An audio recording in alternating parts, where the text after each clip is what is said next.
Hi friends, ഇന്ന് നമ്മൾക്ക് സീഷെല്ല് കൊണ്ടൊരു ഇയറിങ്സ് ഉണ്ടാക്കാം. അപ്പോൾ വീഡിയോയിലേക്ക് പോകാം.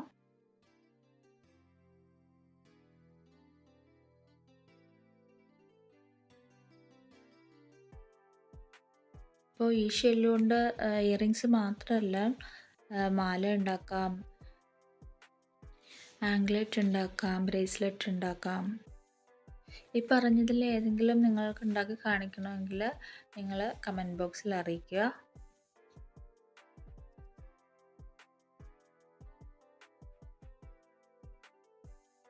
ഇങ്ങനെ ഈസി ആയിട്ടുള്ളതും യുണീക്ക് ആയിട്ടുള്ളതുമായ ജ്വല്ലേഴ്സ് ഞാൻ ഉണ്ടാക്കി കാണിക്കുന്നതായിരിക്കും. നിങ്ങൾക്ക് ഇതുപോലെയുള്ള വീഡിയോകൾ ഇഷ്ടമായെങ്കിൽ നിങ്ങൾ ലൈക്ക് ചെയ്ത് സബ്സ്ക്രൈബ് ചെയ്ത് കൂടെ കൂടിക്കോളൂ കേട്ടോ. നിങ്ങളുടെ അഭിപ്രായങ്ങൾ കമൻറ്റ് ബോക്സിൽ അറിയിക്കുക. വീണ്ടും നിങ്ങൾക്ക് ഇഷ്ടപ്പെട്ട വീഡിയോയുമായി ഞാൻ വരുന്നതായിരിക്കും. ഇതുപോലെ വേറെയും ജ്വല്ലറി മേക്കിംഗ് വീഡിയോസ് എൻ്റെ ചാനലിൽ അപ്ലോഡ് ചെയ്തിട്ടുണ്ട്.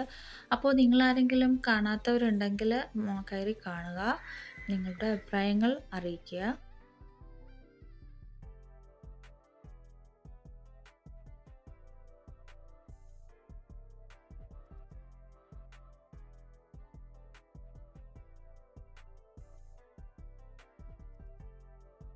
അപ്പോൾ നമ്മളുടെ സീഷെൽ ഇയറിങ്സ് ഇവിടെ റെഡി ആയിരിക്കുകയാണ്.